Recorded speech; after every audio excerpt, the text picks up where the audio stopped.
நான் இருக்கிறது மெல்பர்னில், ஆஸ்திரேலியாவில். ஸோ நம்ம வீடியோ பார்க்குறவங்களுக்கு எல்லாருக்குமே தெரியும். நீங்கள் இந்த வீடியோ ஃபஸ்ட் டைம் பார்க்குறீங்கன்னா வீடியோ ஃபுல்லாக பாருங்கள். பிடிச்சிருந்தா சப்ஸ்கிரைப் பண்ணுங்கள். நம்ம சேனலை சப்ஸ்கிரைப் பண்ணியிருக்க அனைத்து நல்ல உள்ளவங்களுக்கும் மிகப்பெரிய நன்றிங்க. ஸோ இப்போ வாங்க வீடியோக்குள்ளே போகலாம். நம்ம இன்றைக்கி நல்ல ஒரு வத்த குழம்பு எப்படி பண்ணுறது அப்படின்றது தான் இந்த வீடியோவில் பார்க்க போகிறோம்.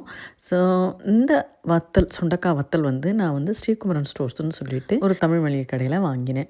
அது மட்டும் இல்லாமல் இதில் யூஸ் பண்ணியிருக்கக்கூடிய அந்த கசகசா அது வந்து ஒரு இந்தியன் ஸ்டோர்ஸில், எங்கள் வீட்டுக்கு பக்கத்துலேயே இருக்க ஒரு இந்தியன் ஸ்டோர்ஸில் வாங்கினது. ஸோ இந்த 2 பொருளையும் வந்து இன்ஸ்டாகிராமில் ஒரு ஃபாலோயர் வந்து எங்கே வாங்கினீங்கன்னு கேட்டிருந்தாங்க. அதனால தான் நான் இந்த வீடியோலையும் சொல்லிட்டேன். இந்த குழம்பு முழுக்க முழுக்க நம்ம நல்லெண்ணெயில் தான் வைக்க போகிறோம். நான் மோஸ்ட்லி நிறைய சமையலுக்கு நல்லெண்ணெய் தான் யூஸ் பண்ணுவேன். பூண்டு வந்து ஒரு 10 செகண்ட்ஸ் மைக்ரோவேவில் வச்சிங்கன்னா இந்த மாதிரி தோலெல்லாம் தனித்தனியாக வந்துடும். ஸோ அப்படியே நம்ம வந்து லைட்டாக கசக்கிட்டு அதை உரித்து எடுத்துக்கலாம். ஸோ இந்த குழம்பு வைக்கிறதுக்கு ஒரு 1 ஹவருக்கு முன்னாடியே 1 ஸ்பூன் கசகசாவை எடுத்து தண்ணியில் ஊற வச்சாச்சு. இதெல்லாம் தான் நம்ம குழம்புல இப்போ நம்ம யூஸ் பண்ண போகிற பொருட்கள்.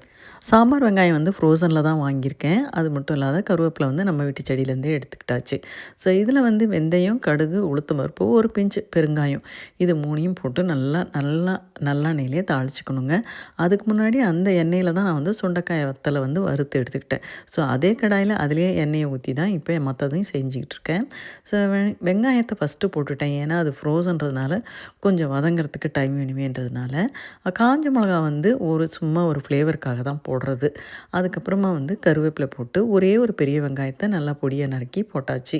ஸோ என்னெல்லாம் போட்டிருக்கேன் அப்படின்னா சாம்பார் வெங்காயம், காஞ்ச மிளகா, பூண்டு, கருவேப்பிலை, கொஞ்சம் ஒரு மீடியம் சைஸ் பெரிய வெங்காயத்தை பொடியாக நறுக்கி போட்டிருக்கேன். ஸோ இது எல்லாம் நல்லா வதங்கின்னு இருக்கும்போதே ஒரு நெல்லிக்காய் சைஸுக்கு ஒரு புளியை நல்லா கட்டியாக கரைச்சி எடுத்துக்கிட்டேன். ஸோ வெங்காயம், தக்காளி, பூண்டு எல்லாமே நல்லா வதங்கினதுக்கப்புறம் ஒரு 1/2 ஸ்பூன் மஞ்சத்தூள், ஒரு 1/2 ஸ்பூன் சீரகத்தூள், 3 ஸ்பூன் குழம்பு மிளகாத்தூள், இது 3த்தையும் போட்டு லைட்டாக வதக்கி அந்த வறுத்து வச்சுருக்க அந்த சுண்டைக்காயும் போட்டுட்டு கரைச்சி வச்சுருக்க புளியும் ஊற்றிடுங்க. குழம்புக்கு உப்பு போடும்போது கொஞ்சம் கவனமாக போடுங்க. ஏன்னா சுண்டைக்காயில் வந்து உப்பு இருக்கும்.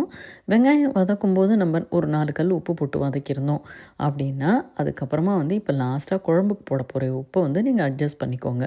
எந்த அளவுக்கு உப்பு போடணுமோ அவ்வளோ மட்டும் உப்பு போடுங்க. இதுக்கு நடுவில் நம்ம ஒரு பேஸ்ட் அரைக்கணும். இந்த வெங்காயம் தக்காளி வதக்கும் போதே அதுலேருந்து ஒரு 2 பீஸ் வெங்காயம், 2 பீஸ் தக்காளி, அந்த கசகசா, இது 3த்தையும் நல்லா பேஸ்ட் மாதிரி அரைச்சி எடுத்துக்கணும். அதை வந்து இப்போ நம்ம தாளிக்கும் போது எல்லாத்தையும் போடும்போது அதையும் ஊற்றிடணும். ஸோ அந்த பிளெண்டரோடைய ஜாரையும் நல்லா கழுவிட்டு இந்த குழம்புக்கு தேவையான அளவுக்கு தண்ணியெல்லாம் ஊற்றி எல்லாத்தையும் கன்சிஸ்டன்சி பார்த்து நல்லா கரெக்டாக வச்சுருங்க.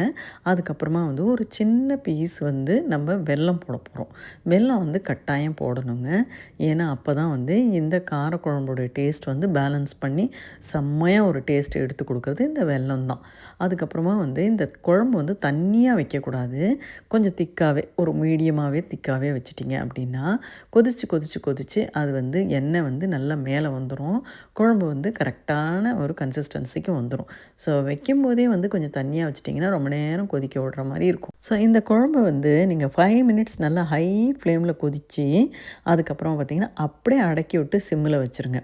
சிம்மில் வச்சுட்டு நல்லா ஓரம்லாம் நல்லா வலிச்சு விட்டு நீங்கள் வந்து பார்த்தீங்க அப்படின்னா ஒரு 15 மினிட்ஸில் அதோடய எண்ணெயெல்லாம் மேலே வந்து நல்லா பளபளன்னு நல்லா காரக்குழம்பு ரொம்ப டேஸ்ட்டாக ரெடி ஆகிடும். ஸோ இப்போ நம்ம சுட சுட சாதத்தில் இந்த காரக்குழம்பை போட்டு டேஸ்ட் பண்ணி பார்ப்போங்க. இந்த குழம்பு வந்து இன்றைக்கி வச்சு மறுநாள் சாப்பிட்டோம்னா ரொம்ப டேஸ்ட்டாக இருக்கும். இந்த குழம்பு வந்து நம்ம ஒரு 10 நாளைக்கு கூட வந்து பத்திரமா வச்சு ஸ்டோர் பண்ணி நம்ம யூஸ் பண்ணிக்க முடியும்.